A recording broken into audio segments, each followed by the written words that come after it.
Welcome back to the channel everyone. So in our previous video we have discussed about collection and generics in Java. So if you have not watched that video, please go and check out that video first. Okay, so basically in today's video we will discuss about iterators, that what is iterator and how do we use it. So first of all, what is iterator? So basically iterator is used to iterate through values. Now what is the meaning of iterate through values? Iterate through values means visiting each and every value one by one. That is the simple meaning of iterator. So as you can see here, this is the program of our previous video, which is collection and generics. So we have multiple class here like array list, hash set and hash map. So let me remove first of all these extra classes. We will work with array list only. Now we have one problem in this code. So let me show you what is the problem. If I run the code, as you can see, if I run the code will print the entire list of values. As you can see, our values are under these square brackets. It means this is our entire list. Say for example, if I add one more value here, 3, and if I run the code again, so as you can see, it prints again entire list. 1 2 3 is our entire list. But now the problem is, what if I want to access a single element at a time? So to do that, we cannot use the indexing here, okay? Because what happens in array, what we use in array, we use indexing. Like if I create the array of size 5 for example, and now if I want to access the first element, what we do, we write array of 0. It means now using this ARR of 0 I can access the first element, but this indexing is not supported in collection, so we cannot do that. So now the question is, how can we access the single element at a time? So to access a single element at a time, we can use the iterator here. So how do we use iterator? So first of all, write iterator and the object name equals to, now here we have to specify the object of our collection, or you can, here in example you can say object of array list. So we have to write lst, which is the object here, and dot iterator. By specifying this, we are initializing the iterator. Now after writing this line, we can say our iterator contains the entire list. Okay, when you write this line, it means now our iterator have the entire list of values. Now we can iterate through each and every value one by one. Now how to iterate through each and every value? So to do that, you have to write, or you have to print one thing, and that is print ln, and inside that we have one function in iterator which is next. And by using this next function we can access single value at a time. So to access single value, we have to write the iterator object, which is I here, dot, we have to write next here. Okay, now if I run the code, as you can see, we got 1 here. Okay, so it accesses the only first element.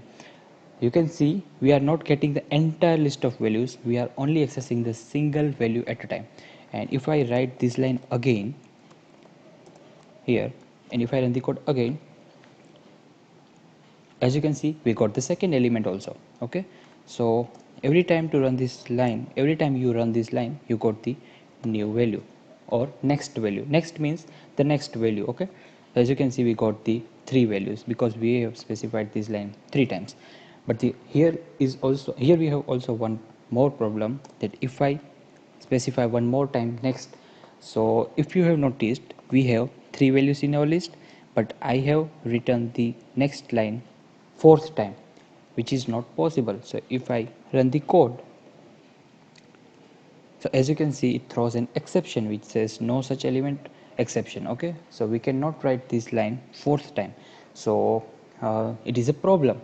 So how to solve it? And another problem is, as you can see, we are writing the same line again and again and again. So it is not the efficient way to write a code. So we can solve this both the problems using loop. So what I have to do, I have to take one loop. Let's take a while loop here. Okay, and within this loop we will print the same thing here, system.out.println, and simply our object name dot next. Okay, now the question is, what is the condition in this loop? So the problem, What was the problem? The problem is we are not aware of how much amount of value we have. But in our example, you can see we have three values, but there might be the possibility that you have thousands of value. So how do you assume that how much value you have? So in order to solve this problem, we have to use one function, and which is while I dot has next. Okay, by using this function you can check if our iterator contains the next value, this line will be printed. If our iterator does not contain the next value, the loop will be terminated. So we can solve both the problems using this loop and using this has next function. Okay, so if I run the code, as you can see, we got the correct output 1, 2 and 3 because we have three values here. Okay, if I add one more value, you can add the values. If I add the fourth one, as you can see, we got the fourth one also. So that's how you can use the iterators in collections to iterate through each and every value and one value at a time. Okay, so let me quickly revise the code. Here we have to create the object, or you can say here we have to initialize the iterator. So first of all, write iterator and remember the iterator the I of iterator is capital here and the I of iterator is small here. Okay, so there is a difference between both. So this is basically our interface iterator, that's why we have specified the capital I here. Okay, so write iterator and the object name equals to, this is our list object, or you can say array list object, and dot iterator. By specifying this line, we got the entire list of values inside our iterator object I. Now in order to access each and every value at a time, we have to use this next function, and we have to use loop also because we are not aware of how much amount of value we have. So we have to use this has next function.